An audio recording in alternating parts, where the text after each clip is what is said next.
UAP, unidentified anomalous phenomenon. Are they extraterrestrial, interdimensional, time travelers in origin, or are they simply a result of top-secret military projects, false flag alien invasions, PSYOP, drones, or other human-made aircraft? Join the discussion now on UAP Crossfire.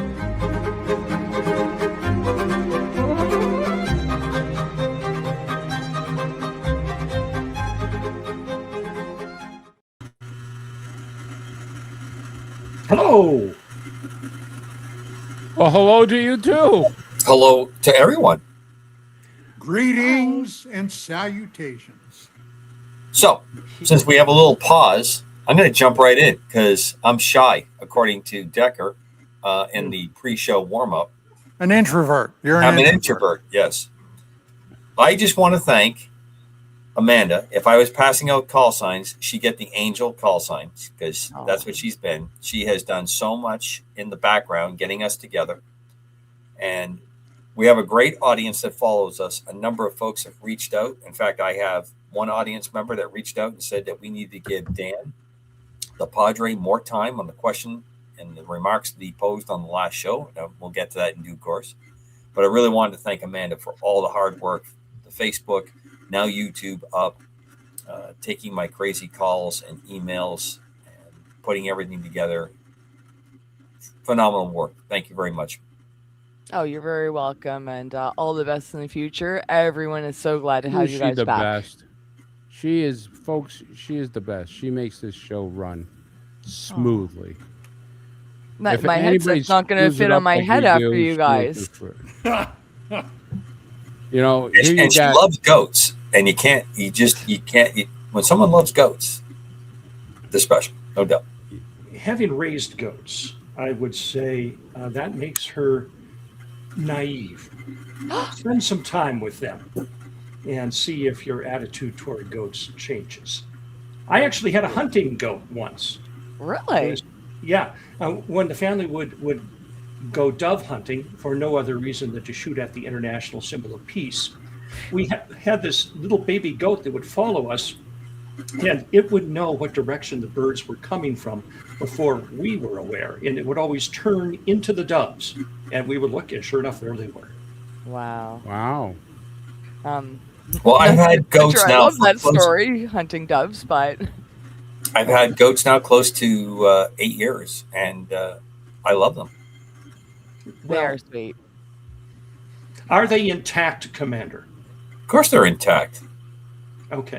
We raised 2 of them inside the house.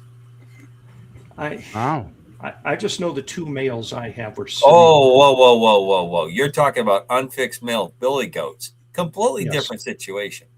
Yeah. Yes, I just based on their general hygiene, they're kind of nasty to deal with. TMI, guys. TMI. Okay. Well, let us move from the reproductive systems of goats. I didn't bring up anything about reproduction. This is not a junior high or high school biology class. Can I leave now? What? Yeah, Amanda, if I were you, I would. I'm so much better behind the scenes. Yes, but we want to thank you publicly for all the hard work. Thank you. I appreciate it. All the best, guys. We genuinely appreciate it, Amanda. Oh, well, I love all you guys, and it's a pleasure to help you and to hear the stories and be up to date behind the scenes. And no, it's going to be an awesome time, and I'm looking forward to it.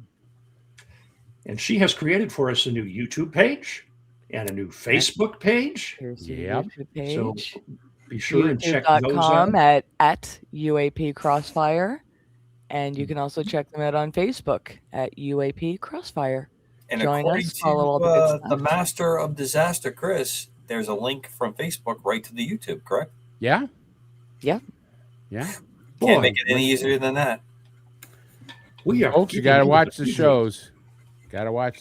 They're great. And speaking of shows, I'll leave and you guys can get on to the good stuff, what people pay you the big bucks for. A gentle reminder that we have a show to do.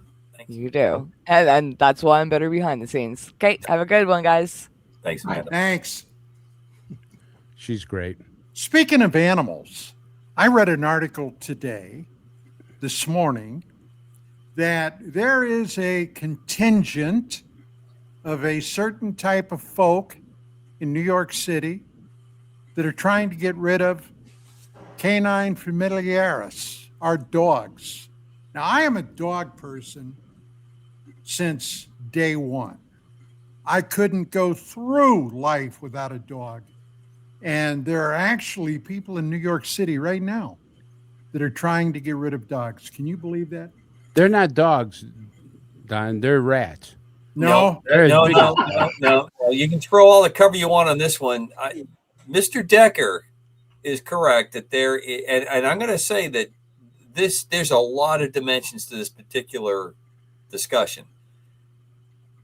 I'm a dog person. I've had dogs continually for most of my life, been around them all my life, and it's pretty horrible when somebody would say anything that would restrict people from having pets and taking care of dogs. The only thing that I will give quarter to this argument is if you have dogs, especially in a tight urban or suburban situation, and you don't clean up after your dogs, yes, I can see where your fellow neighbors have a right to be upset with you. But that said, I don't get the argument here at all. And how it's being framed, I do not agree with. I'm going to stay out of the particulars. Anybody can contact me. Email that's tonight's email for the show. You have my other emails, so you can contact me and I'll be more than happy to fill in it off air. You know what the symbol for New York City is now. They made a new symbol, don't you? It's a rat with a piece of pizza in its mouth. Well, there's a brand of beer up here that has a seagull with a piece of pizza in its mouth. So there you go. And stuff. What's that called, Commander? They're having a rat problem down there.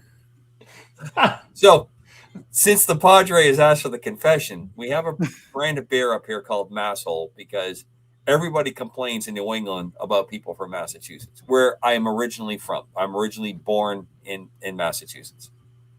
Now, I revel in the title because when I moved to Maine, I will never be from Maine, even though I will live and most likely die in the state of Maine. I will never be from Maine because I wasn't born in Maine. But Mainers have a certain penchant that they do not like when I remind them that until 1820, this state was part of Massachusetts. This was the northern part of Massachusetts with a small separation from New Hampshire.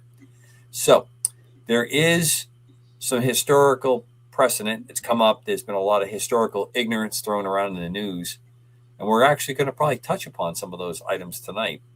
But the logo of Masshole is absolutely outstanding. It is a seagull flying with a piece of pepperoni pizza in its mouth. And if you have not experienced seagulls in this part of the country, they're amazing. Really? You have a lot of them up there? Or? Yes, along the coast. And they're somewhat like chickens that fly. They are not afraid of you, and they're more than happy to interact with you. We've Amanda, got find us some massholes. We need those here on the show. we got our share of seagulls here in sunny Southern California. And anytime Vicki and I would go down to the beach, we'd usually stop at some place, get a hamburger or something, sit outside enjoying the sun, and I could flick French fries onto the patio floor, and those birds would come right in and snack it right up. So yeah. Wow. Rats We have with seagulls. wings. We have seagulls even here in the Black Hills of South Dakota, and pelicans too on some of the larger lakes up in the hills. And our seagulls mostly live at the dump, so they What about have a unique. warlike Lakota? Do you got those? Have what? Warlike Lakotas? Well, until just a few years ago, and this is terribly politically incorrect, there was still a law on the Spearfish South Dakota books that said that any group of Native Americans numbering more than 5, I think it was, constituted a war party and could be engaged hostilely.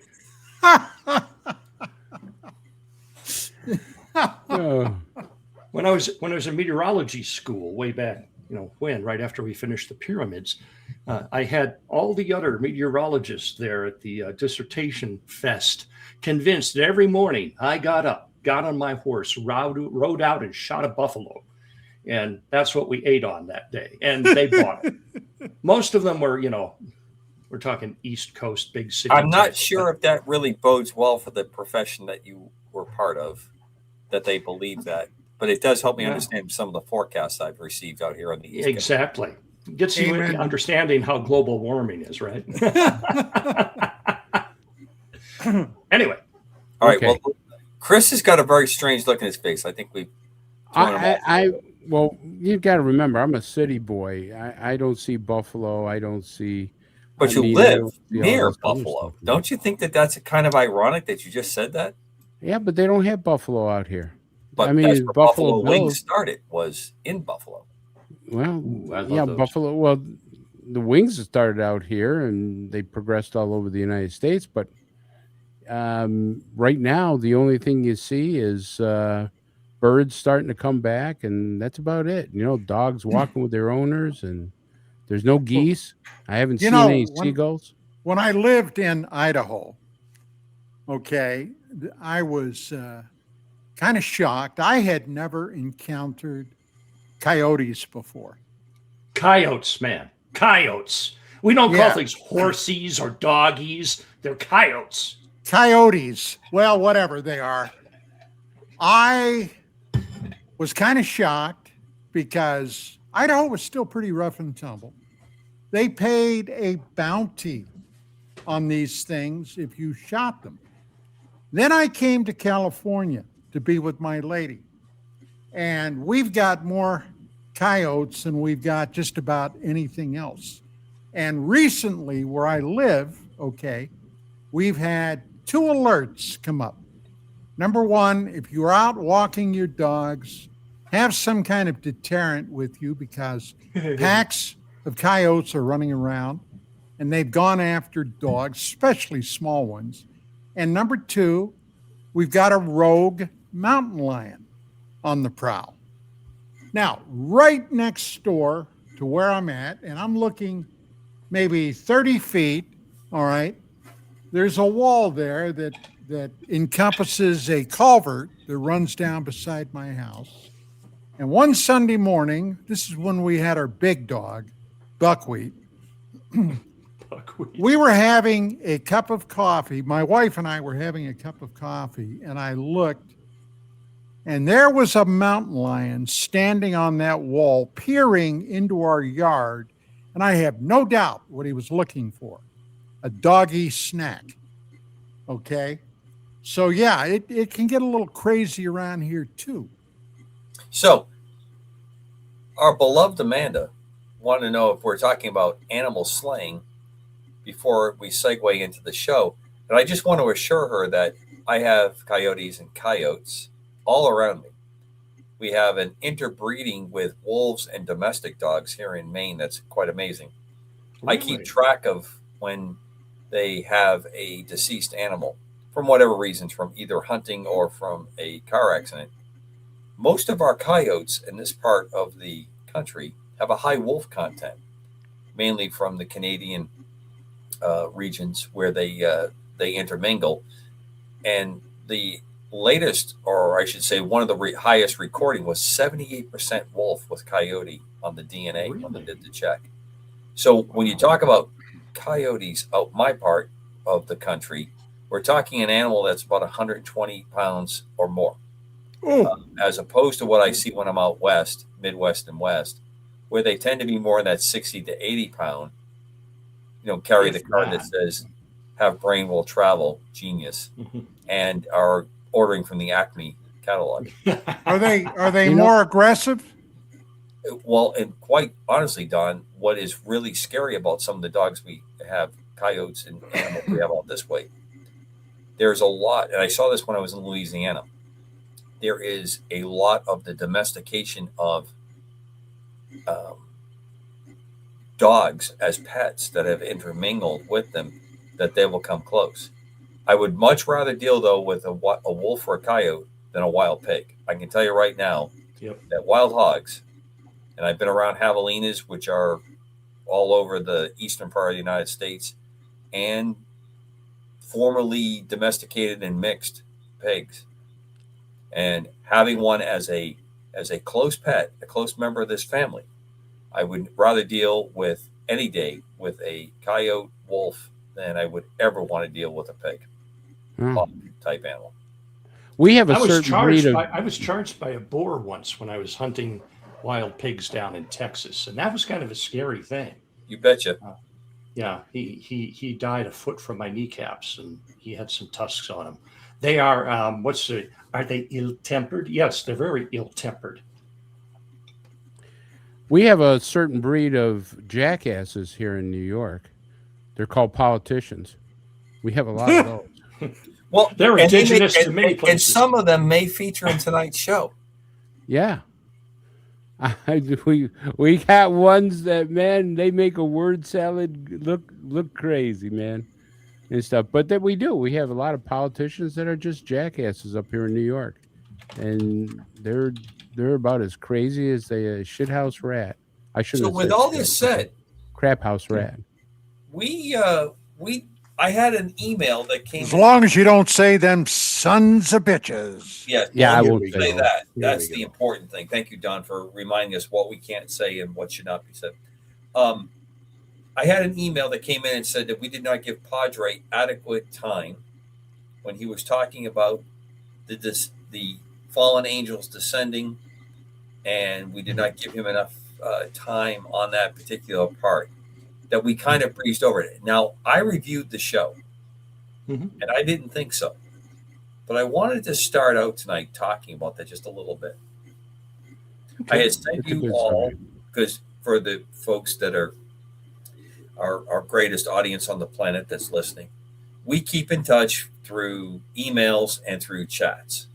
Often when we find something of interest, we'll shoot it out. And quite honestly, when something else is going on, if one of us has some kind of situation or maybe even approaching a crisis level, we'll throw that out there, what's happening. And we are close, as I would say, as close as friends as I have ever had that is formed over this show and this gathering.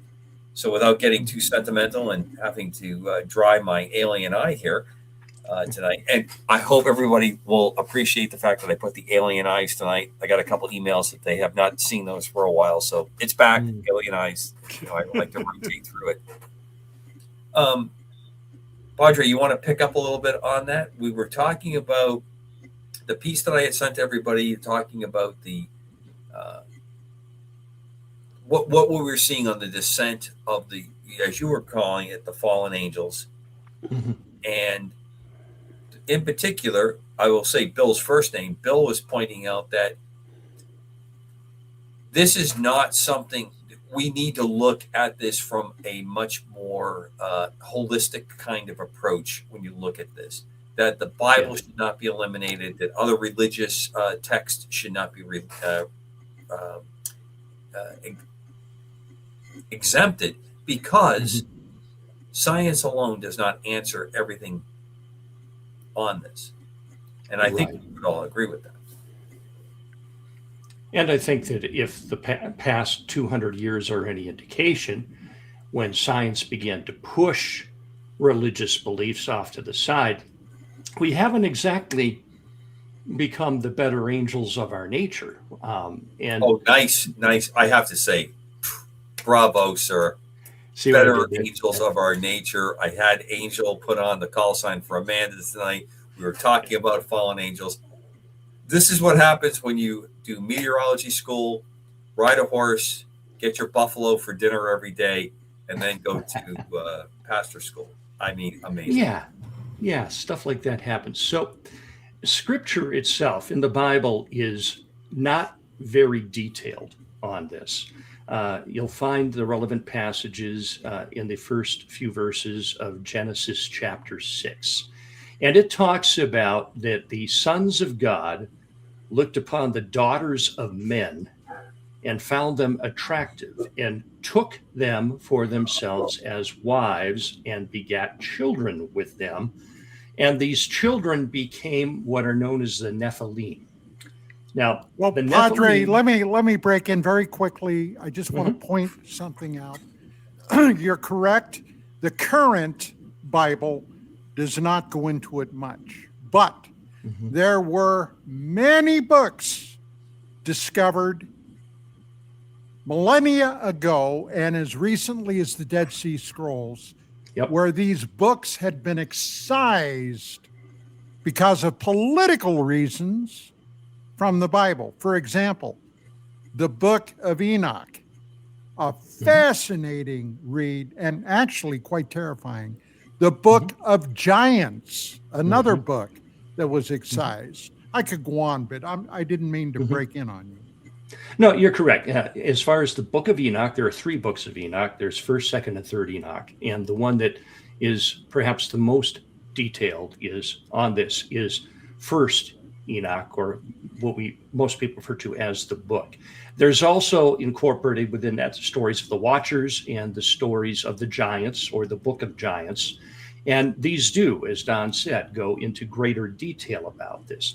Now, the challenge we have with these books is that even the Jewish scholars of the time, around the time of Christ, acknowledged that the Book of Enoch was a recent addition. No one believed that the original man Enoch, who lived before the great flood of Noah, wrote the book. But there are indications that the oral tradition of the Hebrew people transcended over the flood. And it's interesting that it says in Genesis 6 that there were giants in the land in those days and afterwards. And we do know that some of those giants survived into the Old Testament period. You have the most famous giant, perhaps of all, Goliath, who was slain by a shepherd boy named David. Goliath is described as being, I think it's, I forget how many cubits in the span, but I calculated that out to about 9.5 feet. Right. And so at our church youth group, we set up one of our tables, which is about 8 feet, and I put the head of Goliath on top of it. We make some slings, and we sling balls of Play-Doh to see who can hit Goliath in the face. And it's no easy task. But in any case, these giants were ferocious. And in some of these ancient texts, they describe them as being astronomically tall. I mean, we're talking 300 feet or more tall. And cannibals. Yes. And what happened was, these, according to these other traditions, is that these watchers, these spiritual beings, were basically assigned to help man dominate the earth. And they became jealous. They looked at female humans and looked at male humans and said that, those guys seem to be having a lot of fun with their ladies. And they're really appealing to us. And so they took unto themselves, it's interesting, they says they took, not that they married, but they took these women as wives and joined themselves to them. Now, in some of these other texts, it gets very graphic. It says that the offspring were so large inside the womb that the women actually burst open as these things were born. And then they grew to these enormous sizes. Some traditions hold that these mighty men of renown, as they were called, were in fact the demigods of ancient Greece. Your Hercules and some of the other heroes, Brad Pitt, Achilles, that some of these ancient heroes were in fact half of the Watcher and half human. Now, the Bible does tell us that when God saw this happening and saw the tremendous, terrible things that these half-breeds were doing, cannibalism, just part of it, utterly destroyed, he said, okay, I got to hit the reset button, and I'm going to cause a great flood. And so he selected the one righteous man he saw left on earth, Noah, to build an ark and save himself, his wife, his sons and their wives, and then 2 of each kind of animal that dwelt on the earth in those days. Now, We do not have a lot of information from the Bible about what transpired on Earth prior to the flood, but we have these other texts that contain their legends. Jewish historian Josephus, in Antiquities of the Jews, writes about some of these things that went on according to the oral tradition of the Hebrew people. So when we take a look at what role these things had in the history of humanity, one of the monsters or kinds of monsters that were fostered out of this relationship were cyclops, giants that had one eye. And they were supposedly very good masons and builders. And it is suspected that some of these temples, pyramids, and things that are scattered around the world and built with incredible precision that we can't even match today, were assembled by these race of these builder beings. And it's even known now in archaeology as Cyclopean architecture, head nod back to the Cyclopses. So what happens is the flood comes and wipes out life on Earth as we know it. And I don't want to get into did something survive or not survive, or was there a bloodline that made it. In any case, what happened is the reset button was hit, and we began to see people live shorter lifespans, dropped off dramatically. Before the flood, people used to live to be 800-900 years old. After the flood, first generation's 400, then it's down to 180, and before you know it, it's down to what we have today. And a lot of that, I think, had to do with the environmental catastrophe that was brought on the earth. Some who are not believers would refer to it as the Younger Dryas. Believers refer to it as the Noah's flood. Personally, I think that it was more than just a flood. I think, and this is purely speculation on my part, that there was a collision with an asteroid or a comet that wrapped the Earth so hard it moved over on its axis 23.5 degrees and wobbled around. If you've ever tried to wobble around a snow globe, you notice how the waves go back and forth. And I think there were mega tsunamis all over the world. And then what you have is life starting over again from the genetic samples that were on the ark. And as we move through history, the thing that perplexes me is we seem to see a resurgence of giants coming back for a while. And it's not just the giants of Gath, Goliath and his brothers. There were others. There's a giant mentioned in, I can't remember if it's Exodus or Numbers, called Og. Og was the king of Bashan, and his bed had to be made of iron in order to support him. He was also over 9 feet tall. And again, these are warlike beings. In every place we encounter them in history, they like to kill people. And eventually they are killed off, because at least we don't see many of them now. Now, Don will correct me again here in that there is theory that some of these have retreated now into underground dwellings.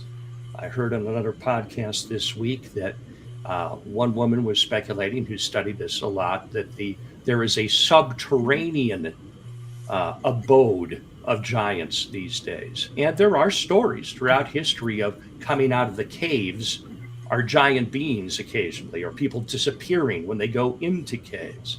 One well-publicized one is the Kandahar giant, which took place in Afghanistan.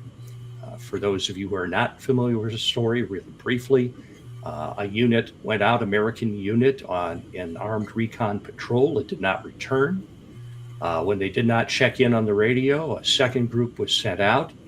As they came into this area of caves, they noticed remnants of the other group, body parts, equipment, and so forth. And some reports say they engaged inside the cave. Some say it came running out of the side of the cave. But there was a massive giant being covered in red hair, who allegedly impaled one of the operators on a spear. The others then took it down. An airlift was called in. Body was lifted in. Those who saw it in the warehouse said that it was overflowing 8 foot by 4 foot pallet. so that its limbs and its head and feet were not able to be contained on the pallet. So, you're talking something that's probably, I don't know, 10, 11 feet tall. And anyone who tries to talk about this from the military, they're admonished not to talk about it anymore. So from a spiritual sense, the Bible tells us that those watchers who started all this were captured by heavenly warriors and imprisoned in the abyss. The abyss is an abode of the dead.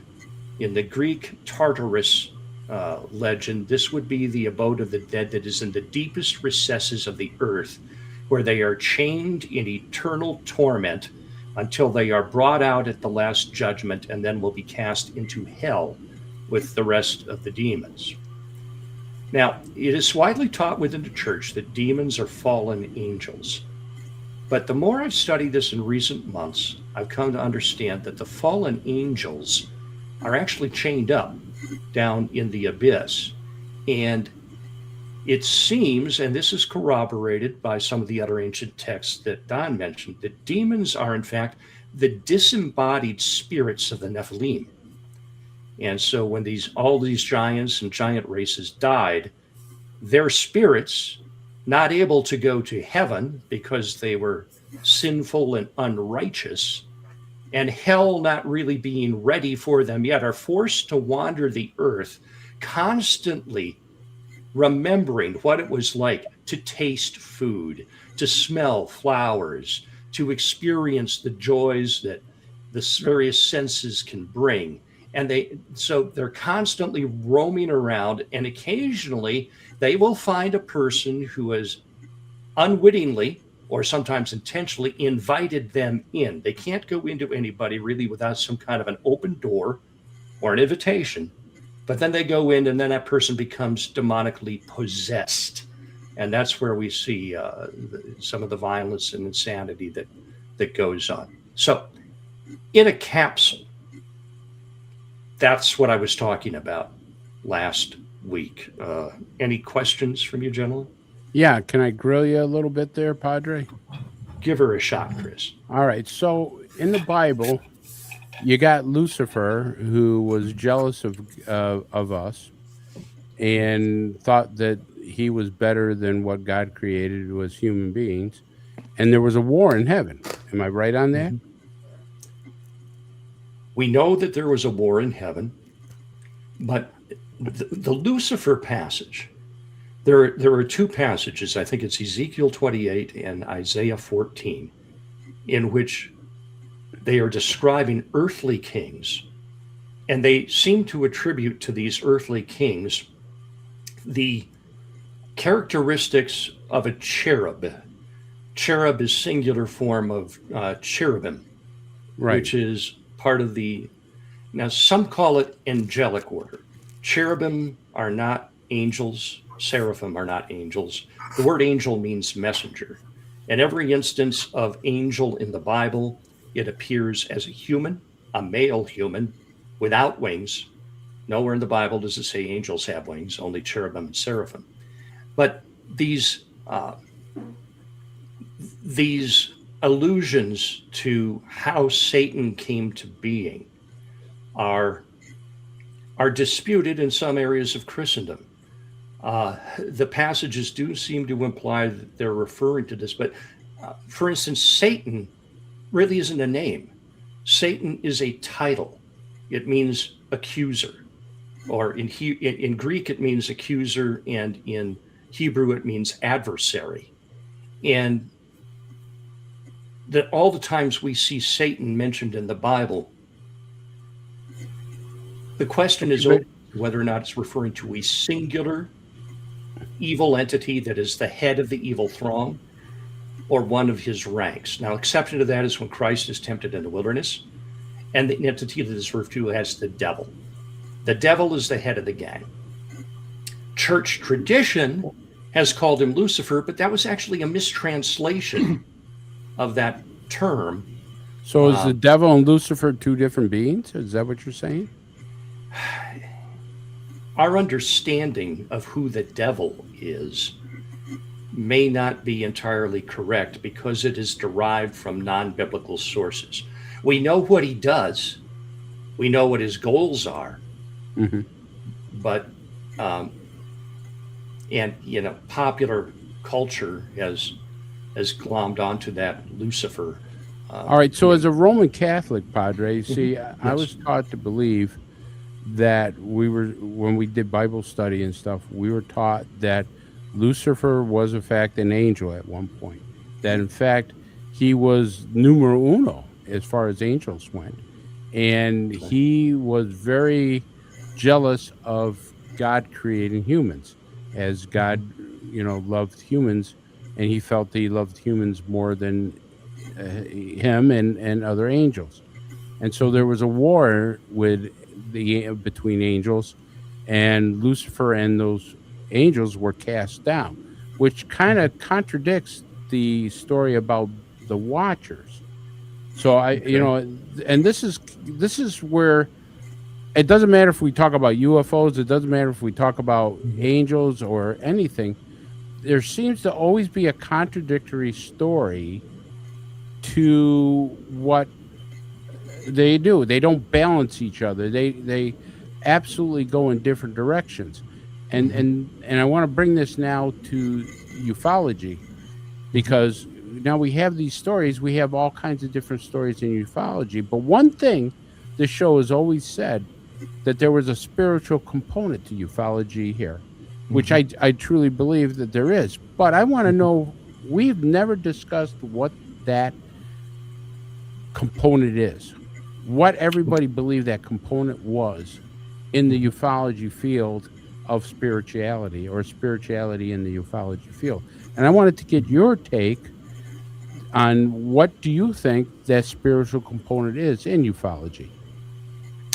I think that in the beginning, God created the heavens and the earth, and that we weren't the only things that he created. I think that he created other beings. He created the seraphim, he created the cherubim, he created angels, and who knows what else he might have created. But then he said to his heavenly council, and an author who has written extensively on this, Dr. Michael Heiser, has several books out on this, and more recently, L.A. Marzulli in Rungs of Disclosure, his book, and also excellent read, Timothy Alberino's Birthright. Get deep into the weeds of all of these things. But to answer your question, there was a rebellion. There was a rebellion against God. And yes, there likely was a leader or a cabal that rebelled against God. Part of that rebellion was, as the book of Jude explains, leaving their proper place. They were tasked with helping man, I believe helping man have dominion over the earth, mankind, and they fell for the women, and so that was part of their rebellion. I think the book of Enoch says there were 200 watchers that took part in this. Those are the ones that are chained up.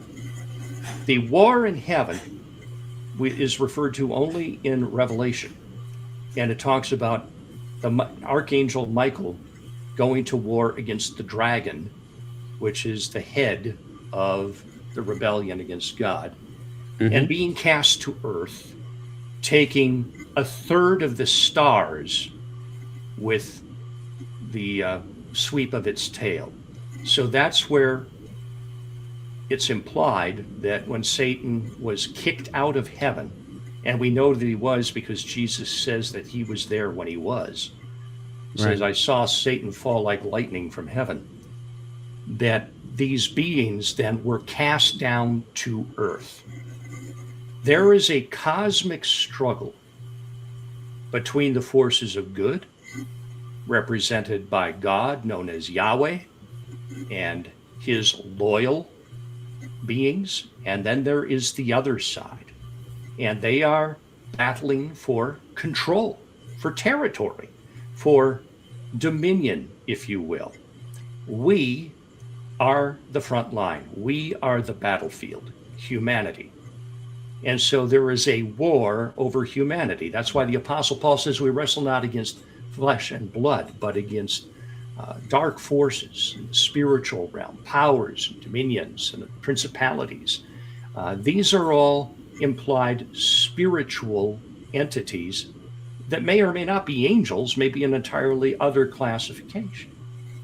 And so Timothy Alberino, in his book Birthright, posits that these beings such as the reptilians and the Greys and the Nordics and the I think he calls them the insectoids or the mantis are simply different creations that God made that have chosen to side with the rebellion against God.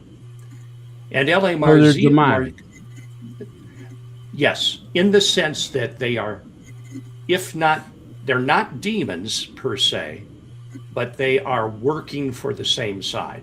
They're working with the bad guys. We'll call them bad guys. Working for the bad guys to destroy as many humans as possible so that they do not enter a relationship with Yahweh. Because once a person has come to faith in Yahweh, which is God's name, and Jesus Christ's sacrifice for the sins of humanity, then we are enlisting on the side of the good guys. And as humans, we are pointing a huge target on our backs for the bad guys. So let me get this right. So what you're saying is that these extraterrestrials do not have our best interests at heart, which kind of correlates. Which kind of correlates with what Don is saying, that why this is all a cover-up. Right. Do you agree with that, Don?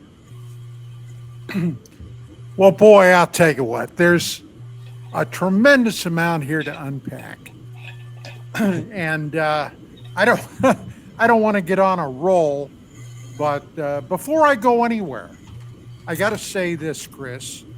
Now, Roman Catholicism, for 2,000 years, has been basically the light and illumination for the human race, going from the time of Christ up to the present. During the Middle Ages, during the Dark Ages, they were the illumination of civilization. And they were very devout, in some cases, even fanatic. But in recent times, I'm talking about the last 60, 80 years, okay, there's been a subtle shift in Roman Catholicism. And in those years, it has come out that there are many in the hierarchy, the priesthood, that have even come to the conclusion that God and much of the things that, originally people took for granted is nothing much more than mythology. For example, the Jesuits, all right? There are many that are at best agnostic when it comes to talk about God, about Christ, and so forth. So where do you stand on that? Do you even know what I'm talking about? I'd like you to elaborate a little more. Well, go ahead, Padre. Are you directing the question to me? Either, please. Chris, go ahead. I think you got to elaborate a little more, because I think it's very vague of what we're dealing here with, because we've been, well, first of all, for example, give me an example. The idea of the devil, of Satan, or whatever it is you wish to call him, the adversary, okay, the chief bad guy. You'd be hard pressed in some of those organizations to find anybody that even thought that they were genuine, were real, were legitimate, that it's basically a mythology. Okay, there is no such thing as the devil. That type Okay. of thing. Well, I'll tell you this. All right. I may have not met the devil, but I met evil. And I don't care what form you want to take it, spiritual, human, whatever. There are people on this planet that you can't possibly believe a human being can do what they do. It just bewilders me that a person can do the evilness that I've seen.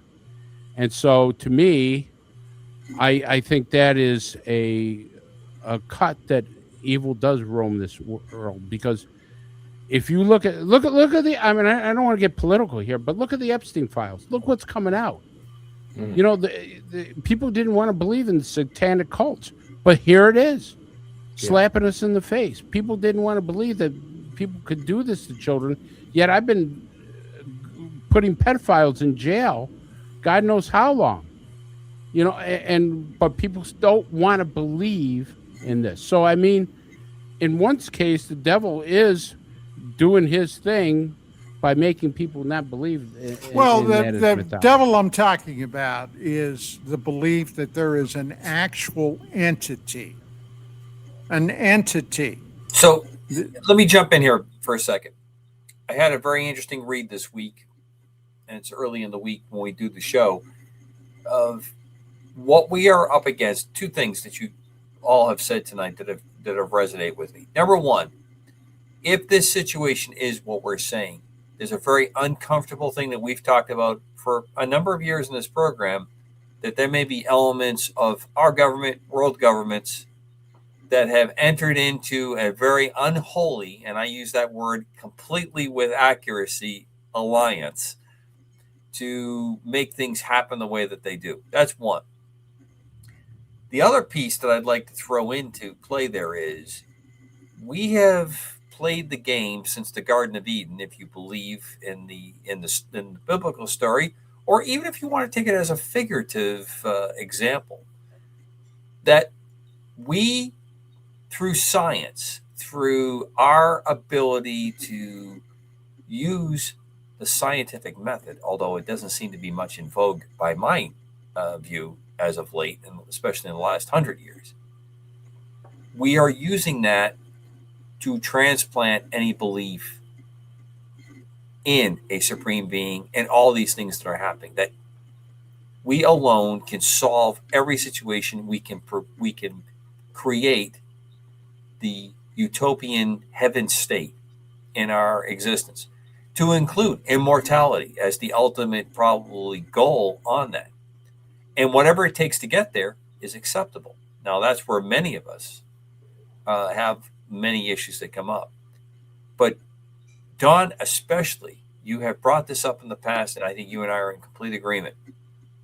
This is what prevents us from having disclosure, because to me, there's very strong evidence that some part, some piece, some element of our governance that we have set up has made this agreement, this unholy alliance, as I'll put it tonight, that will prevent us from ever letting it come out. And now when you see these things that pop up, these things that come out from time to time, it's interesting to watch. It's almost a gameplay. You see a gameplay that comes out of it. The gameplay is someone makes a remark, others will counter it, it'll be dismissed, or it'll advance and then it'll come out and say, no, none of this thing really happened. I think that the lie, the pretentious kind of cover-up is so deep now that I think that's part of this, and it's not under any one single person's control or even entity's control, any governmental organ's control. You have this food fight that's going to go on with this. To me, you cannot have all the things that happen around this, where you have cryptids that are seen, that you have these experiences that are shared across many cultures, that these records show up in the Christian Judeo Bible, in other religious texts that are kept well. As you said, Don, the information that was kept by the Holy Roman Church is what got us through the Dark Ages. But what got us through the Dark Ages was at the very fringes of society that was going through an unbelievable revolution, was a group of monks that were keeping all those records safe, so that when the sun finally rose after that monstrous situation, that information was found. Then what happens? Well, certain texts don't fit it. I'm not sure who the committee is, Padre, that decides what goes in. I always used to like look at different Bibles from different Christian faiths, what books are in those Bibles and what books are eliminated out of those Bibles. Well, I preached on this 2 weeks ago. I did the whole thing from the first letters and Gospels. Well, how opportune. How opportune. Yeah. This isn't Bible Answer Man, but I can tell you this, that originally, to be considered scripture, there had to be a chain of provenance that went back to either one of the disciples or apostles or someone who was intimately acquainted with them. So Matthew was one of the disciples of Jesus. He spent almost 3 years listening to him, writing down what he said. John, also one of the disciples. And so if writing can be traced to those two, then it is considered sacred because those actually were the words of Christ. Mark did travel with the Apostle Paul initially, and then spent most of his life traveling with the Apostle Peter. And most of what he wrote in his gospel is thought to have been the teachings of Peter as he recalled walking with Christ. Luke was a traveling companion of the Apostle Paul. And Luke is my favorite writer because he's a fellow scientist and because he has a way of looking things from outside, because of the writers of the Gospels, he's the only one that wasn't a Jew. He brought a Gentile perspective in. Very analytical, very matter of fact, this happened, this happened, this happened. And then he continued as he wrote the book of Acts. So you got those 5 books that at the very beginning are considered solid. Then you have the writings of the Apostle Paul, also called epistles. And these also were considered solid. So by the end of the 2nd century after Christ, what we're seeing is a collection of documents that is beginning to form what we know as our Bible today. For Old Testament consideration, they took the books that were considered sacred by the Jews and comprised their sacred writings, and they incorporated most of those into what is now our Old Testament. The Old Testament canon was actually solidified pretty much by 250 or 300 AD, because it had been around for, in some cases, thousands of years. The New Testament books that were in question were Hebrews. They didn't quite know who wrote it. 1st John was accepted right away. 2nd and 3rd John, there were some language variances. And I'm trying to think of the one, Jude. Now, Jude was the stepbrother or half-brother of Jesus, depending upon, if you're a Catholic, you believe that he was born before Jesus and was a son of Joseph, or in the Protestant tradition, Jude was offspring of Mary and Joseph after Jesus, Jesus being the firstborn. So right there, we have the 27 books that comprise our New Testament. One of the biggest fallacies out there is that this was all decided to be the Bible at the Council of Nicaea in, 324 or 323 AD. That actually is from Dan Brown's The Da Vinci Code. Correct. Where they said that. The canon of Scripture was not... If you can't believe Dan Brown, I'm sorry. Why? I'm just joking. I wanted to get the exasperation of the Padre when I said that. Oh, yeah. But Well, I cut out here a little bit, but I wanted to just, Padre, listen, I'm going to put you on the hot seat here because I respect you a lot. And I kind of agree to you, but I want the audience to realize why we think, and I think this, and I think you just admitted it before I got cut off the air, why these extraterrestrials are no good. I mean, I have not seen anything that these extraterrestrials have done to help humanity. They haven't come down, cured anything. They haven't come down environmentally. They haven't stopped wars. You know, I mean, they shut off a few missiles, which really, in the long run of things, didn't do anything. They turned a couple on, which in the long run didn't do anything. I mean, every once in a while you get this story that I was healed by an extraterrestrial. I don't believe it. I'm sorry, I don't believe it because it's so frequently rare.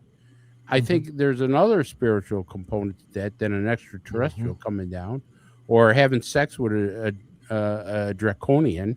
And it was such a beautiful time. I heard that story one time and I go, okay, whatever. But I mean, these are the things that people are coming up with. Right. There was even a movie, what was it called? Shape of Water, where a woman had sex with a fish or something like that. Anyway, I don't know where we're at on time here, coming down the end of our... We're going to break at 57. 57. So we're coming right up to it. So why don't we do that now? Why don't we break? And we'll come back to this very interesting stories about spirituality and how it fits into the UFO. And I promise the audience, we will get to that movie Disclosure. It might take us 3-4 weeks, but we're going to get to that movie. Hey, I didn't start this conversation. I didn't start the revolution, baby. I'm up in Buffalo eating buffalo wings. I get it, Chris. Yeah, you're right. We'll be right back, folks.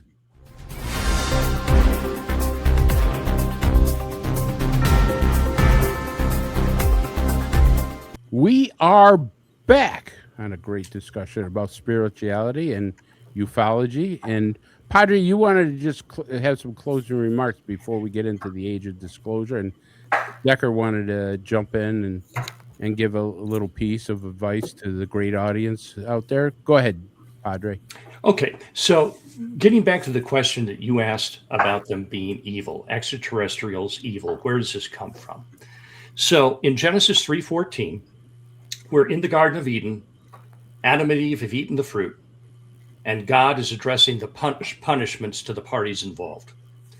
And he says to the snake, Satan, your seed is going to be at war with her seed, pointing to Eve, meaning seed, meaning progeny, the ancestors that are to come from these two individuals. That's interesting, because if Satan is a spiritual being, how can he have offspring? But in any case, these two competing and warring factions have just taken off from the starting line. God gave man dominion over the earth, meaning he gave the title deed to humanity. This is your realm. Take good care of it. The only thing that's important is you don't eat that. And of course, humanity ate it. Satan and his minions and the forces of darkness are jealous of humanity because we, I believe, are the only entities in the whole array of creation that were made in the image of Yahweh. And now he wants to take that title deed to this planet away from humanity. And the way he's going to do that is to try to establish a competing seed or a line of descendants that will outbreed, outpopulate, squeeze humanity off the stage, basically get rid of us so that they can take over the planet. Are you talking about hybridization? Exactly. And what is increasingly known in the Christian circles of those who study this, the seed war. And so what you had these watcher beings come down to Earth and begin a hybridization program with humans that went terribly for them. And then one has to ask, if spiritual beings were capable of impregnating human females, why would they have stopped after the flood? What's to say that they couldn't do it again? Now, critics, there's a very famous Bible scholar, I admired him greatly, named John MacArthur, who said that there's absolutely no way a spiritual being could impregnate a human female. Respectfully to Mr. MacArthur, I would ask him to speak with the Virgin Mary, since she's also in heaven with him, and where we have a spiritual being impregnating a human female, don't we? And so this hybridization program is now designed to come up with that being that looks just like us on the outside, but is malevolent, working for the bad guys on the inside. And they just can't seem to get it quite right. So there's these offshoot creatures, cryptids, Bigfoot, Skinwalker, all these failed experiments, if you will, whether they escape or are kicked out or whatever, they're still running around and they're breeding. But more insidious now is you have people who call themselves people who look just like you and me, who are walking amongst us, but they are not human. They're working for the bad guys. The Bible says that as we come up into the end times, as the game clock winds down to the day when Jesus is going to come back, and he's going to take the title deed of planet Earth and call all of those who believed in him unto himself to rule this planet with him for 1,000 years, and then for eternity in a new heaven and a new earth. You're going to see the bad guys getting more and more desperate. And as they get more and more desperate, they're going to continue to make mistakes. And those mistakes bump into our reality because they have so many more technological advancements, so many more maybe interdimensional or inter-realm travel capabilities. So you've got these working against humanity for the purpose of claiming this planet for themselves. And that means whatever hurts us is fine. Their objective is they don't care if you worship them. They don't even want you to worship them. They just don't want you to enter into a relationship with Jesus Christ and Yahweh that then makes you part of the opposing team and gives you eternal life, so that you're going to be at enmity with them all the way through the end. So that is in a very compact thing. There's so many more things I could say, but does that help explain a little bit of what you were asking? Yeah, it does. They're the bad guys, we're the good guys, and we're there. Don, you had something to add to this. Yes, and by the way, Chris, I think you have something bleeding over into the stream. You have a fan or something on? Nope, not me. Sounds like a washing machine. Okay, well, first off, before I get into any of that other business, I want to get Padre's take on this. Lucifer, if somebody mentions the name Lucifer, most will automatically think of the satanic head of whatever that business is. Actually, Lucifer, his original name was the morning star, one of the most beautiful creations in all of creation. He was always described as being one of the most beautiful things there was. Now, when we dip into the story of Adam and Eve in Eden, okay, believe it or not, there are several theories of thought about that. One theory of thought, which is prevalent, I might add, is that the snake tempted Eve into grabbing a fruit from the tree of life and consuming it. It was a tree of knowledge. Then she enticed Adam to take a bite. Now, there's another thought about that. Much like you're familiar with the mythology of syphilis, right? Not the STD. Oh, okay. No, enlighten me. Syphilis.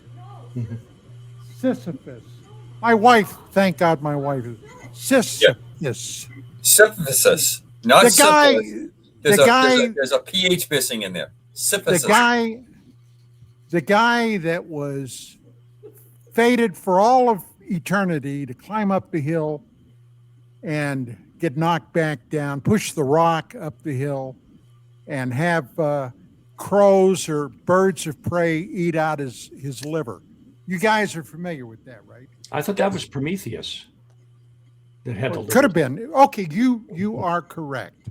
You are correct. Old age creeping up on Got you. it. Yes, Prometheus. You're absolutely correct.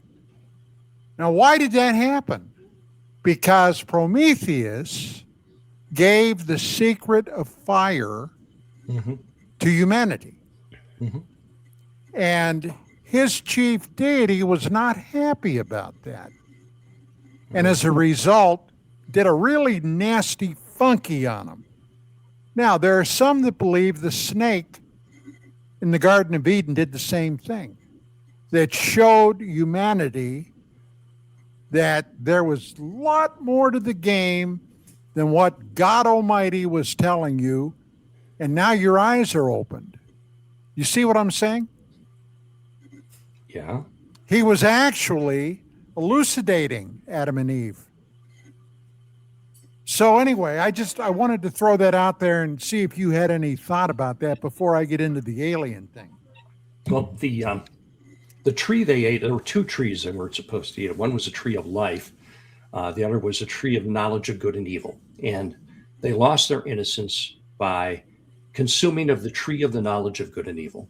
And suddenly their eyes were opened to, amongst other things, that they had just transgressed. They began to understand what right and wrong were, but God had intended to have them shielded from that. Now they rebelled, and so now they have to deal with that morality issue.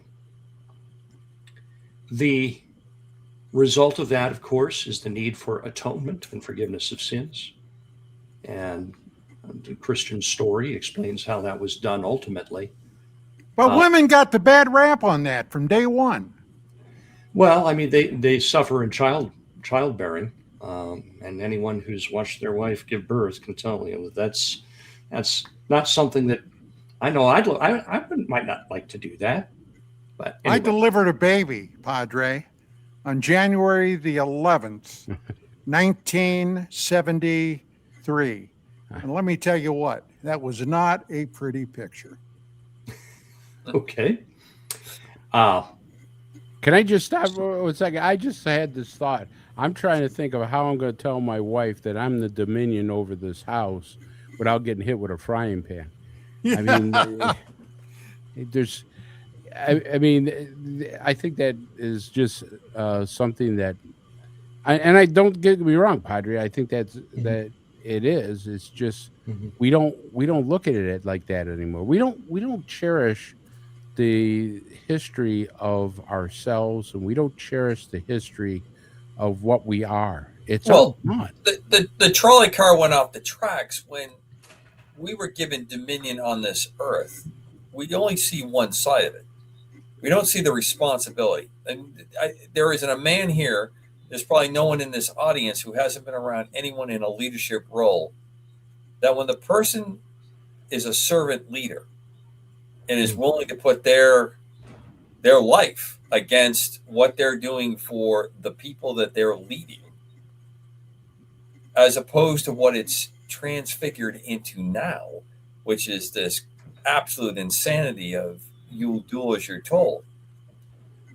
The charge to us, especially anyone who's practicing any Christian faith that I understand, I have to be willing to give my life for my wife and my children.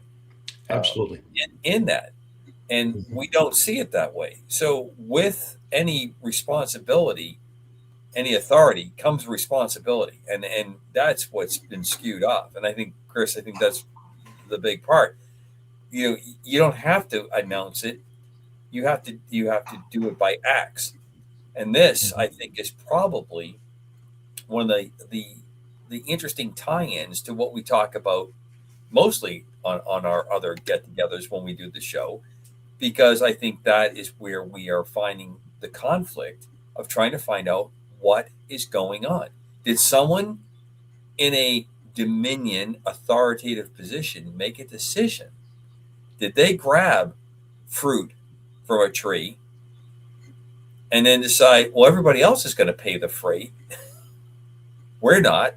Or even if there are everybody else, they're going to get eaten last. If I could use the expression of, you're dealing with a situation, well, it's good enough. And I go back to what I said in the first hour. We have convinced ourselves, a great number of us have convinced ourselves, that science, and science that is created in our intellect, which we give no credit to a supreme design, that somehow we've just created it all on our own, that we have figured this out and we're going to do this, is going to give us all the answers. And unfortunately, I can't buy into that for a number of reasons, but that is what we're up against. And to me, all the parts and pieces we've talked about tonight and for the last couple of years fit that model pretty well.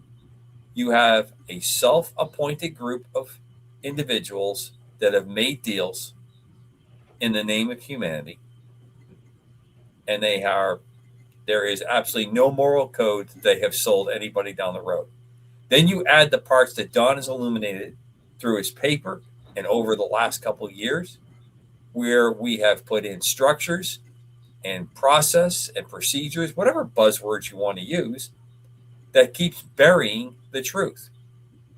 But what is the spark in us that keeps telling us to dig, to find that? Why do we keep finding all these parts and pieces that are intriguing? Because we've all said this is not just isolated to a UAP/UFO phenomenon. There are other things that cross into this. And I think if folks listen to this show a couple times, they'll probably be able to start seeing where we're coming from, why there's this interconnection to the origin of our existence on this planet and what happens next and what's happening now. Well spoken. That was, and I do one show a night, drop the mic. I'm like, what's his name? Well, there? now Sinatra. I actually have a question. I'm going to pivot a little bit here because I think this has to be brought up. And we talked about this off the air, and some people were hot about this. So I want to go to disclosure, and I want to talk about what President Obama said. Okay. That he came out on television, which I'd like to get everybody's opinion first, and then we'll discuss it. So I want to start with you, Commander. Obama says aliens are real. Former President of the United States. Aliens are real. Okay, so I sent you guys the two pieces. He kind of says that, but he couches it, in my opinion, in perfect legalese. That they're real on the first part of his statement while he was in an interview. He also made a very interesting remark to me, and I'm obviously very sensitive to this. that they're not at Area 51. There's nothing happening there unless someone lied to me and didn't tell me the truth. Okay. Perfect legal statement. I am going to make the claim, fill in the name, has done these terrible things. That's what I was told, unless I was not told the truth. Now, you remember, though, Obama said, because I think he was at Denzel Washington, he had in his office with Denzel's son. And he said, actually, the son brought it up and says, what about the aliens? And he says, well, I know nothing about it, but if I was told anything about it, it would have been here. That's quite different from what he said just recently about aliens are real. Right. And then what happens a very short period of time afterwards, about 24 hours later, we walk it back, not in a statement, and we walk it back in a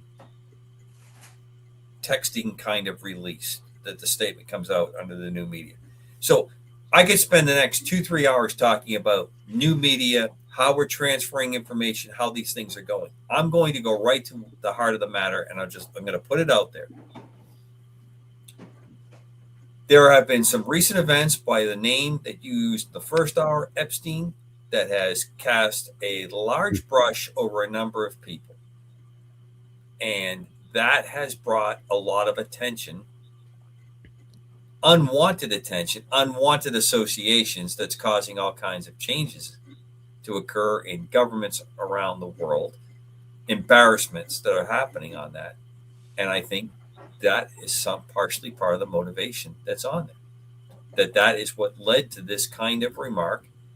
And I think there's also a craving, and I'm not putting any kind of judgment on the former president. I don't think him and I are the type of people that ever sit down and have a beer together or an adult beverage of any kind. I just don't see that happening. Very close in age, in fact, just two different life experiences. But to me, what I see is the grist of the political mill is that we pull out the UAP UFO subject when it's convenient for bread and circuses. And that was a bread and circus moment, in my opinion. Back to you, Chris. The only person that has actually come out and really talked about ufology is President Trump. But he's come out and said, listen, I talked to these pilots. I was just watching it the other day, the interview where he says, look, these pilots have seen something. He goes, my personal belief, I've never really believed in it, but these pilots have seen something. They tell me they've seen spears all over the place. They've gone around circles around their F-18 Hornets. They've done maneuvers that we've never seen before. So he's being somewhat transparent with that. And I'll go to Padre. Padre, you've heard what Obama said. A lot of presidents have never come out and talked about it, except for Jimmy Carter actually, I think, reported it, and Ronald Reagan actually reported it, but they cut it off from there. Right. And I think that as the JFK files were released, there were some references in there where during his presidency, he had asked about non-human intelligences. And it wasn't very long after that he got assassinated. You think there's a connection? Let me expand this line to a question, just something I'll put out there, see what you guys think. The spiritual connection, linking it to the political connection. Really, the whole ufology thing has taken off since World War II. We know that the Nazis were heavily into the occult, spiritualism, dark magic, looking for relics, and so forth. Supposing they opened a door in that realm, that in exchange for certain technologies, they would have some kind of an arrangement with these dark entities and just let them in. Because then, as the war winds down, you got Operation Paperclip, and suddenly there's this giant leap forth in technology.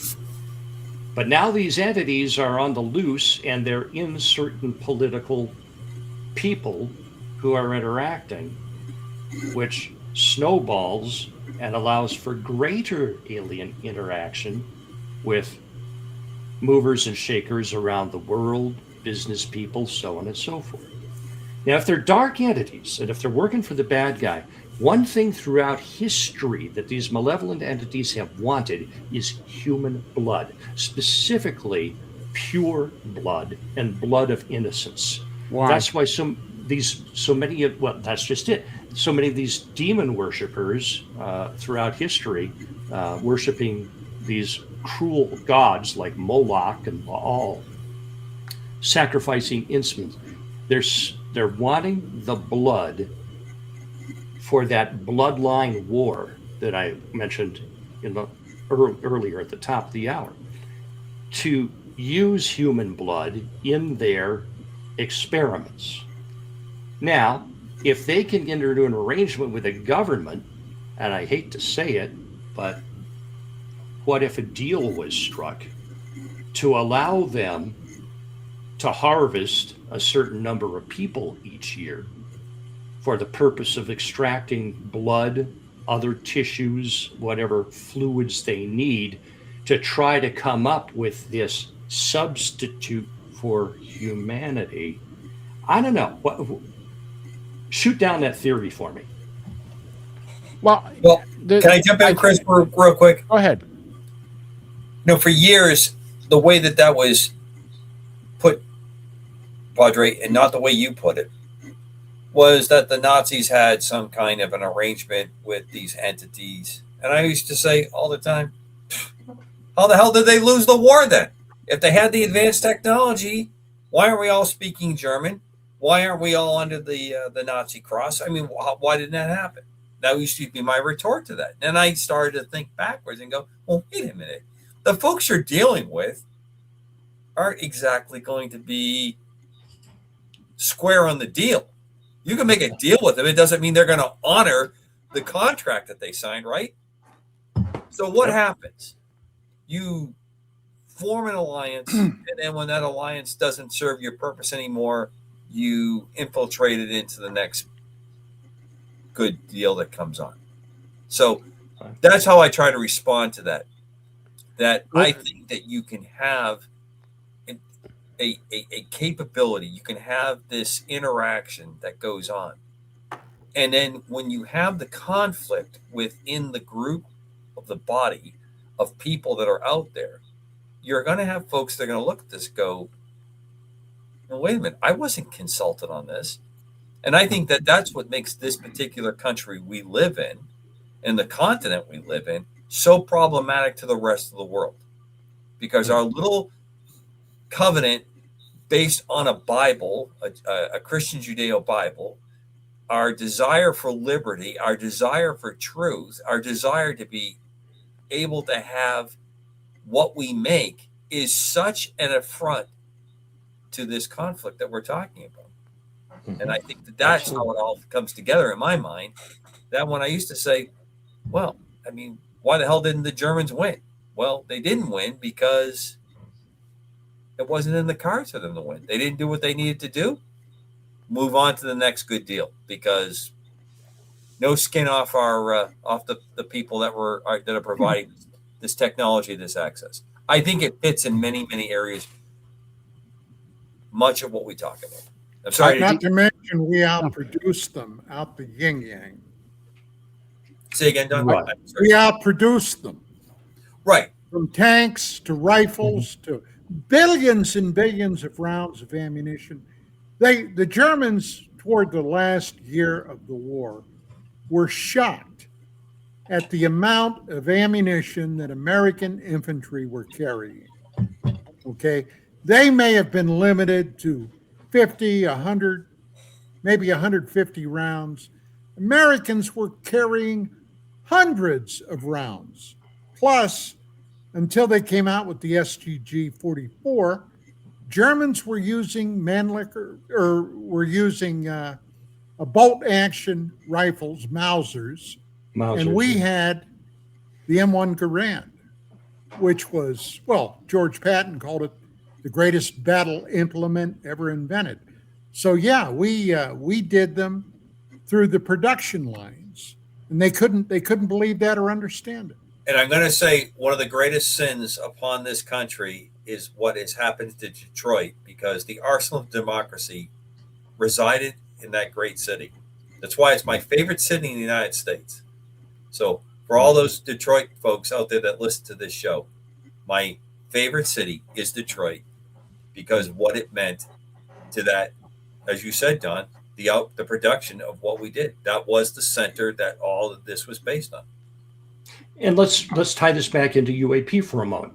So you're this a very good idea, since this is UAP Crossfire. Excellent idea, Roger. So these entities have come through an open door opened by Nazi Germany. They can read what's going on. They can see how they're looking at our production capacity compared to the Germans. And you know what? By the time 1944 rolls around, it doesn't matter if they were going to have a supersonic fighter or some world-beating piece of technology. They just can't keep up with the industrial might of the U.S. and by that time the Soviet Union as well. And Britain was pulling her own weight too. I mean, what was it I heard today? I was listening about World War II. At the beginning of 1945, in 1944. The German Luftwaffe strength over Western Europe was 2,000 some odd aircraft. The Allies, combining US and Britain, had 60,000 bombers and 25,000 fighter aircraft.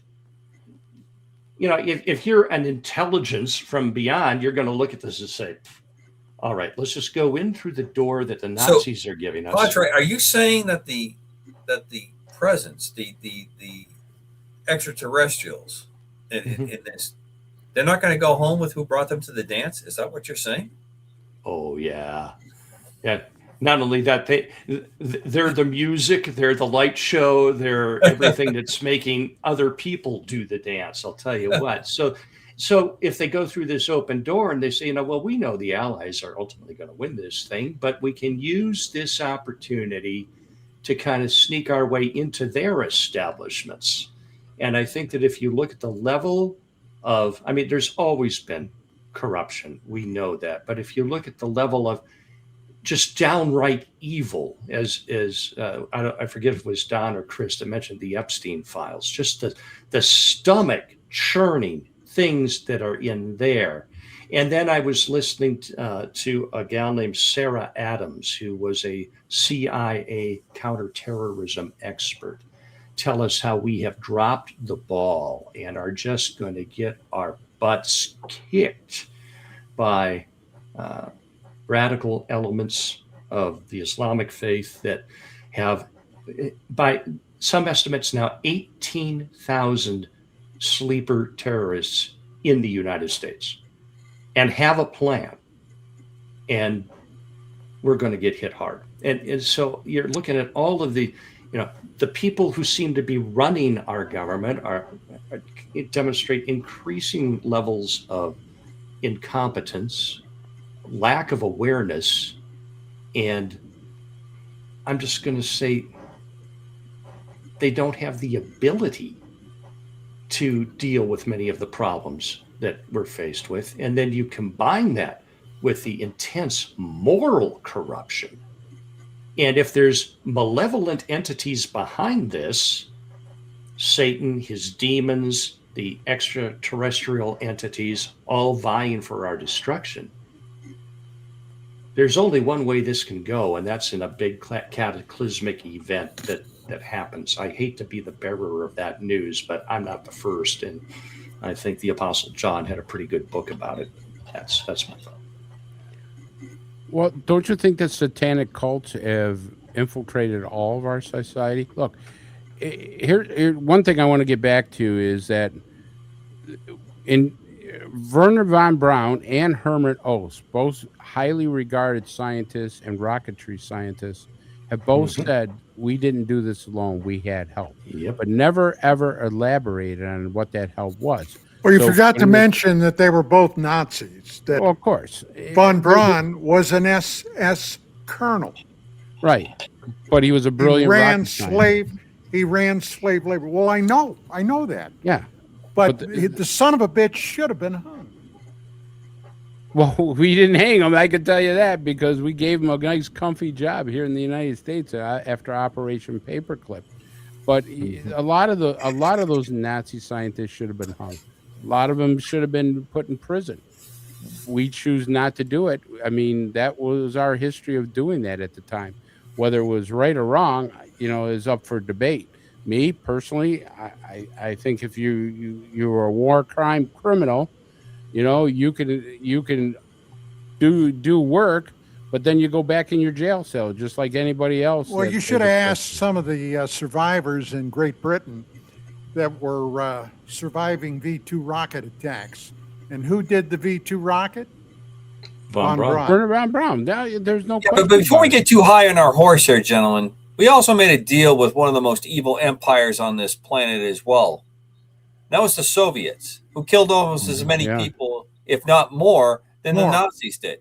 Killed more. Before everybody's making deals with the devil, so to speak, and I don't put that in air quotes, and you pay the price when you make those deals. Exactly. You say to yourself, well, Padre, correct me if I'm wrong. All sin is equal in the eyes of God. So when you catch yourself cheating on your income tax, folks, because we're approaching that season, but I'm not as bad as someone who's gone out and done something really horrible. Well, that's not quite how it works. My point to that is we will make a judgment that the deal that we've made with Von Braun or anybody else is okay because we're the good guys and we're going to fix it in the end. And what is that old trope? The road to hell is paved with good intentions. How do I know that? Because I've worked on that project myself a number of times. I've laid some of that road done.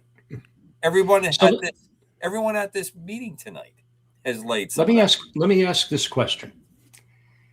Von Braun was SS, pretty high up. You said a colonel. Is that right? Colonel. Okay.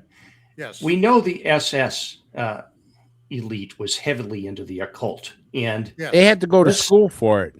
Right. And so let's say that Von Braun was one of the individuals who interacted with the non-human intelligence, and they gave him a little bit of help in getting that V2 off the launch pad. And boy, when you look at the stuff that was on the drawing boards at Nazi Germany, some of which made it into both intercontinental ballistic missiles were not too far off.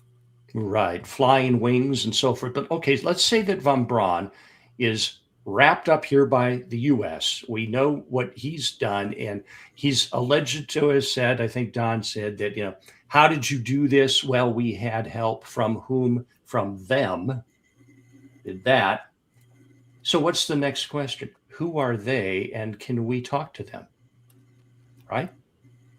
So then our people start interacting with these enemies because the door the Nazis opened was letting these in, and now they're looking for ways to have other people open the doors to let them continue. And so people in our government, people in our defense contract industry, who knows? What do you guys think of that idea? We did the same thing with Japan.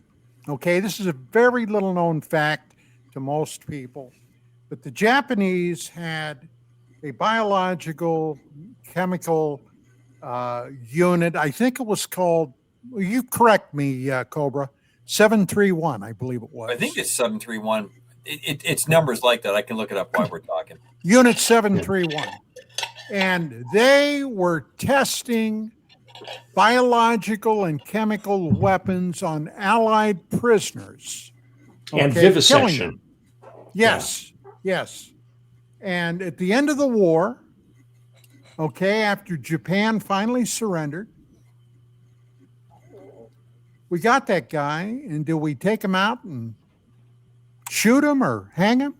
No, we sequestered him into our little intelligence gathering outfit because, hey, don't you know, we're going to be fighting the Russians before long. That's what they were thinking. Same thing with the Nazis.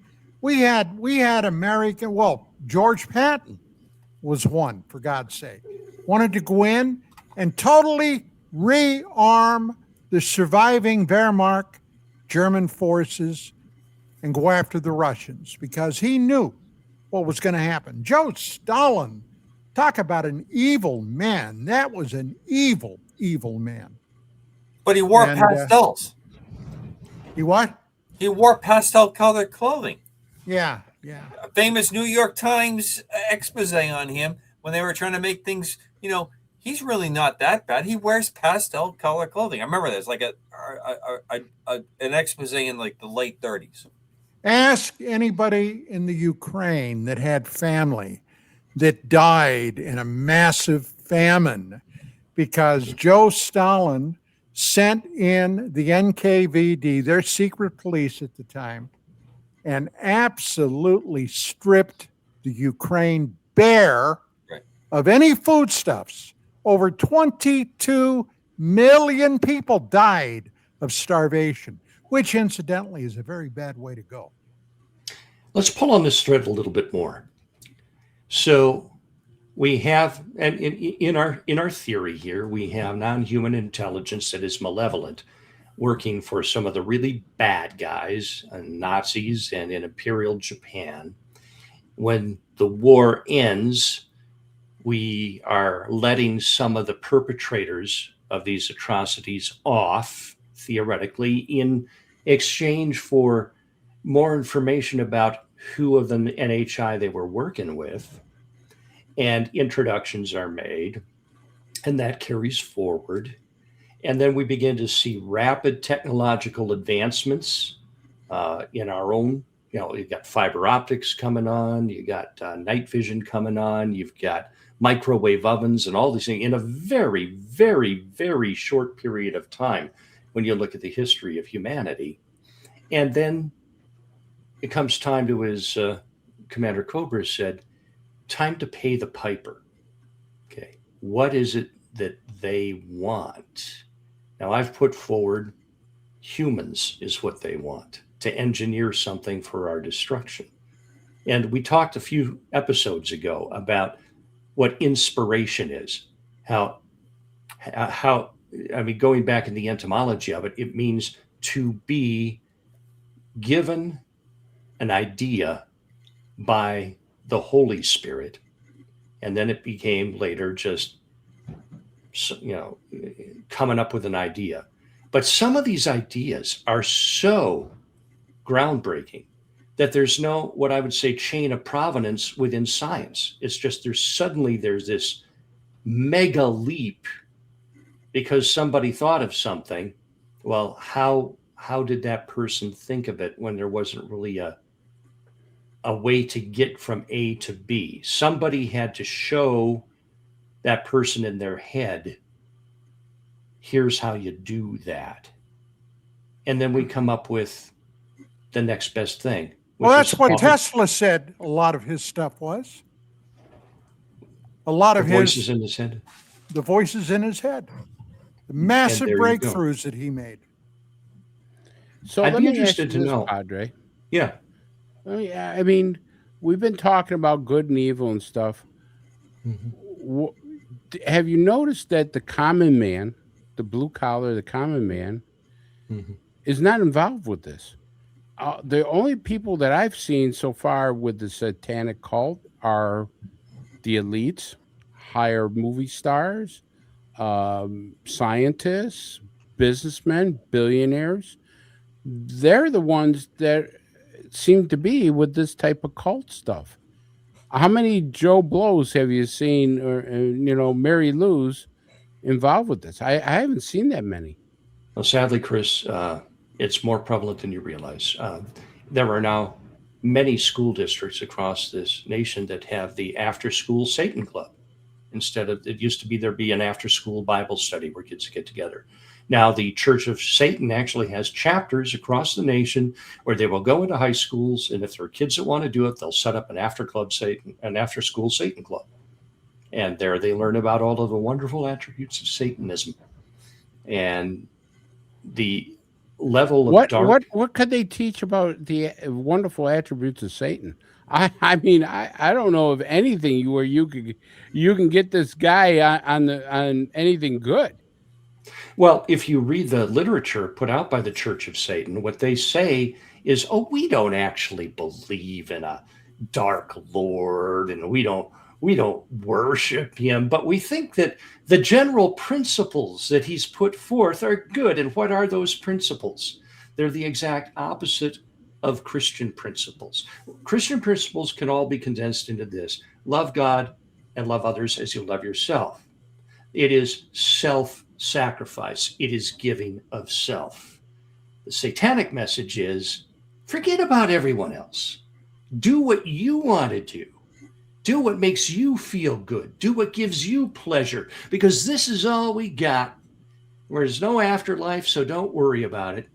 And let's face it, if there's no afterlife, there is no reason why I shouldn't go out right now and bump off the people that bother me. Because what have I got to lose? You know, it's just there's no ultimate judge. There's no ultimate morality.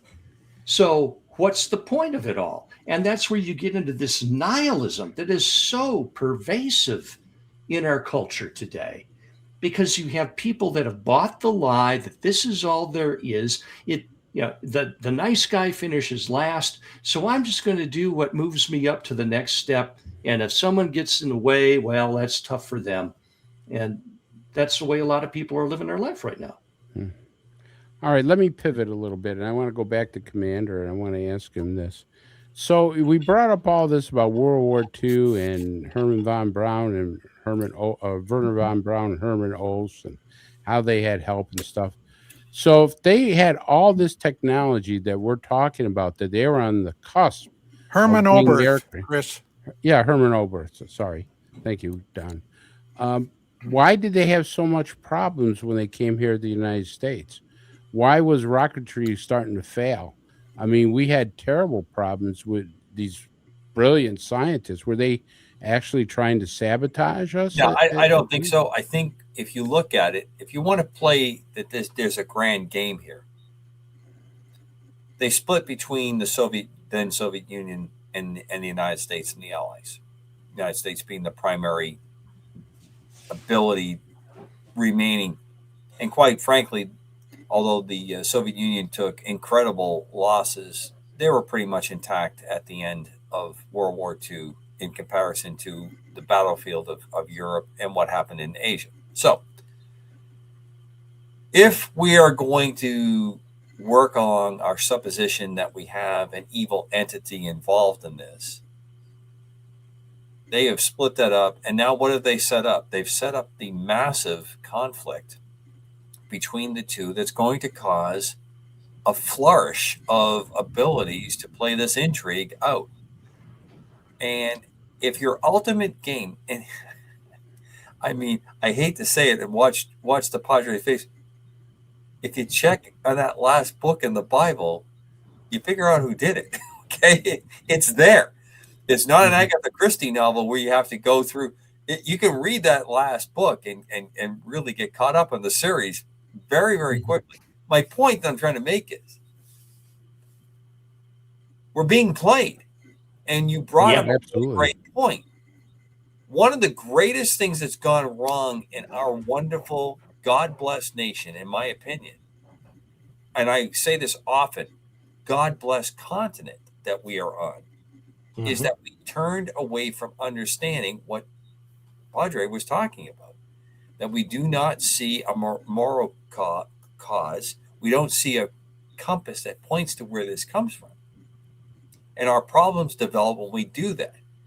We've fallen into a trap, and it started in the 1600s, where science man created science. Man's reasoning will give us all the answers that we need.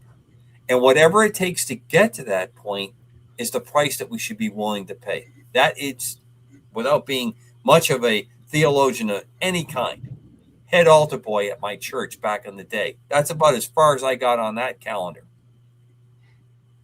We are trying to convince ourselves that whatever we do is worth the price for the greater good. And along the way, we're losing our souls on this. And that is the goal.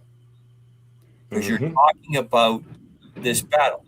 And if you look at it from that perspective, there's a multiple in Commander Cobra's world. There's multiple ways this plays out.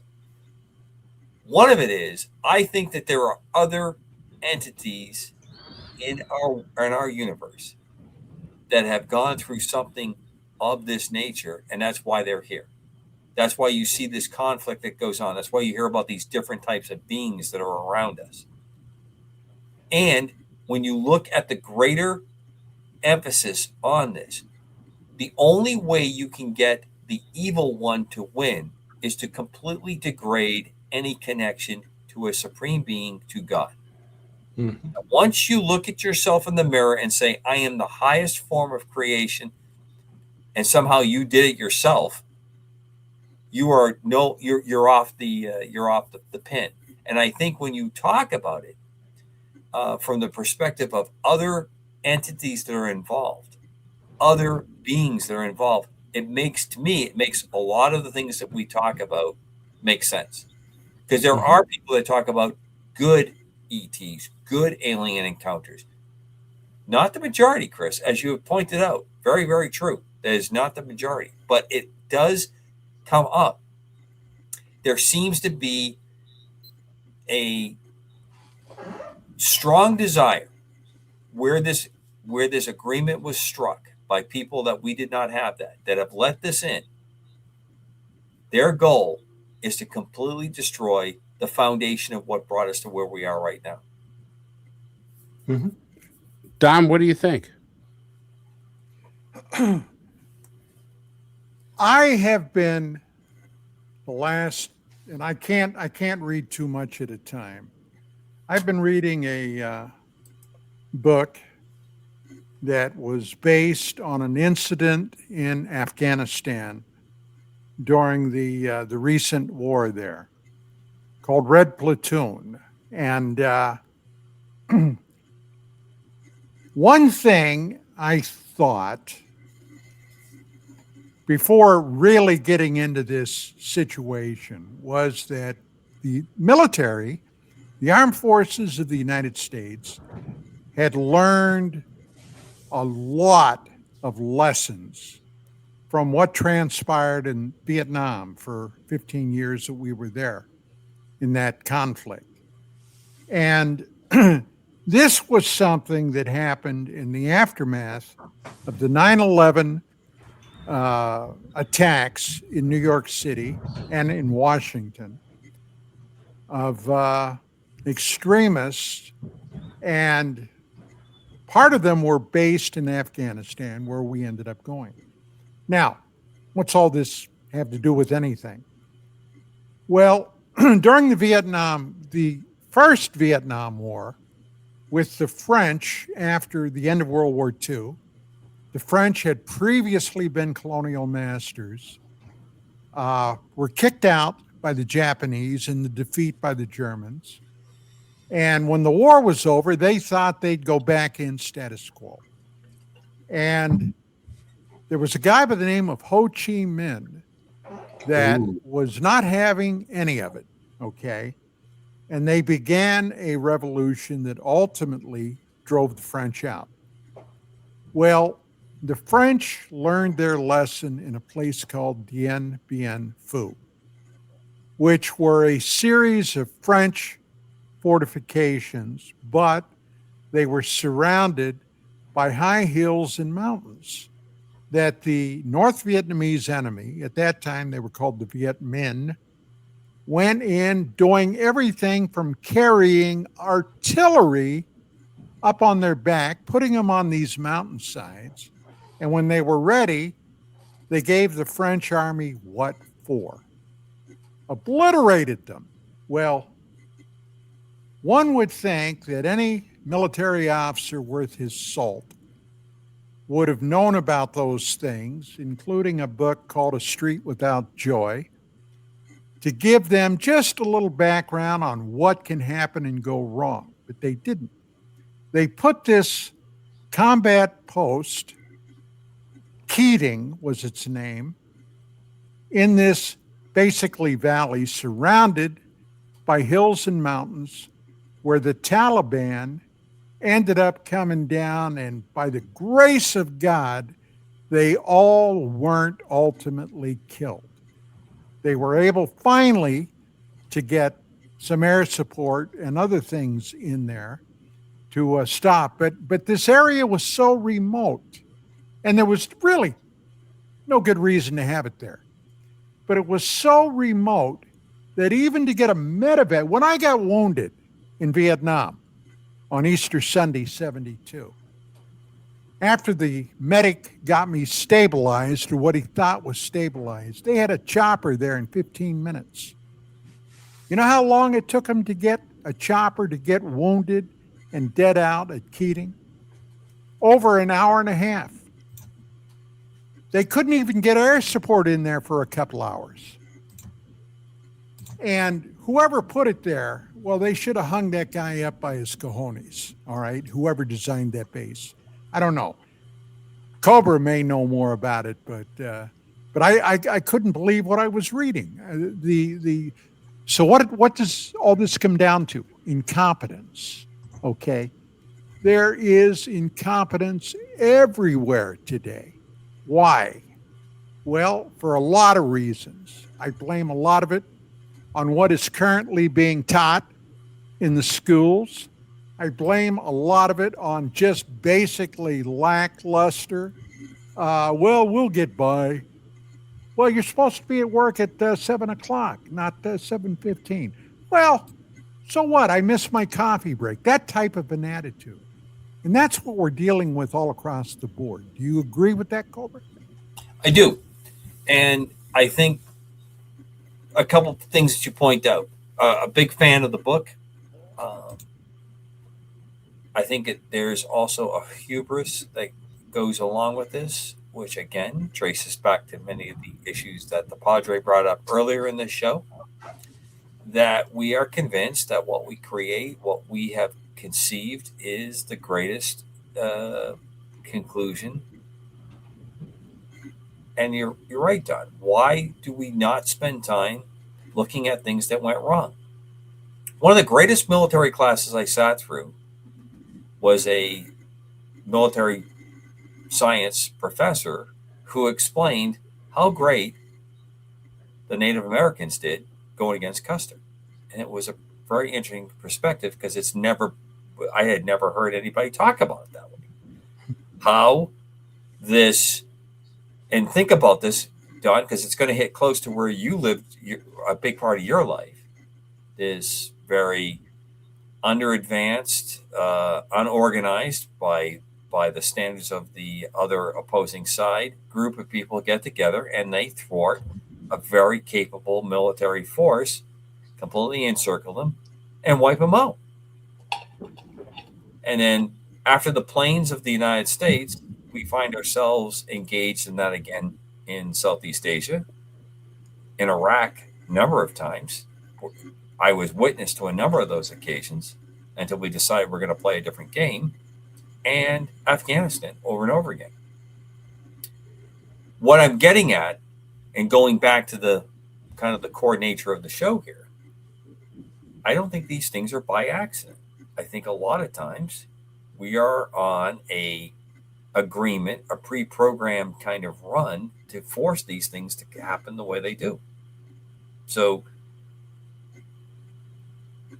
I want to throw into the conversation, there's often reports that President Eisenhower had to sit down meeting with ETs, right? I mean, that's one of the great swirling possibilities that occurred there. One of the books that maybe doesn't pass muster to get into the UFO/UAP Bible, if I can invoke that, Padre, without crossing too many ecumenical lines there. I like to get your thought on that. Did we have that kind of a meeting?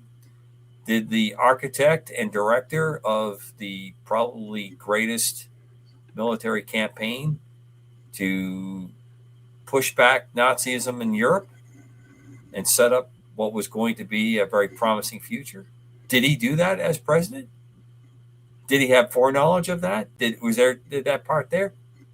But did he strike a bargain? Did he push things back? It's a very interesting question. If you first believe it at all that it occurred, and if you're willing to have the intellectual discussion, if you're not sure it occurred, what do you think may have happened based on what had happened from the experience leading up to that meeting? I throw that out to you. Well, I think that it's possible. I don't know if that was an instigating event or one of many events that happened around the nation with other leaders or around the world with other leaders. But I think that the forces of evil have made incredible inroads into the governments, boardrooms, and so forth. And, it doesn't necessarily have to be a lot of individual agents if the ones that they have are positioned in the right places. So that when a president starts thinking about disclosure, somebody approaches him and lays out, well, if you do that, then we're going to do this. And Right. It's so catastrophic in his mind or her mind. They say, I don't want to touch that. And then it's just a matter of making a few calls and invoking plausible deniability for those in positions of authority. Things have kind of worked well without us not knowing this. So let's just, we know it's out there. Let's just kind of let it run underneath the surface. I don't know. It's a thought. That's a great thought. Obviously, we've definitely calcified what happens there. We like to have these very innocent notions that how these things are going.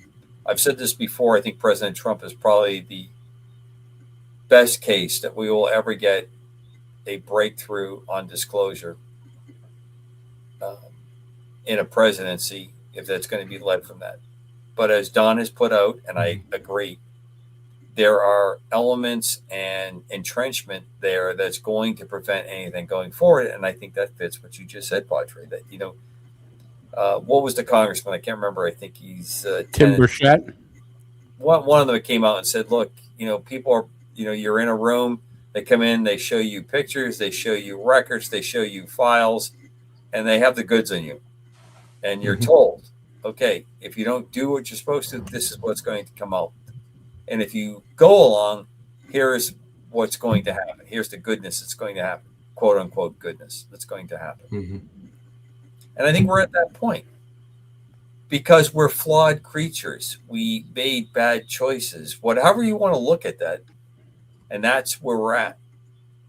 But I'm going to throw one piece into this. All the things that we're engaging with, I'm not convinced that every ET, I'm not convinced that every entity that approaches here is bad, evil, is on the wrong team. But I think agreements were made.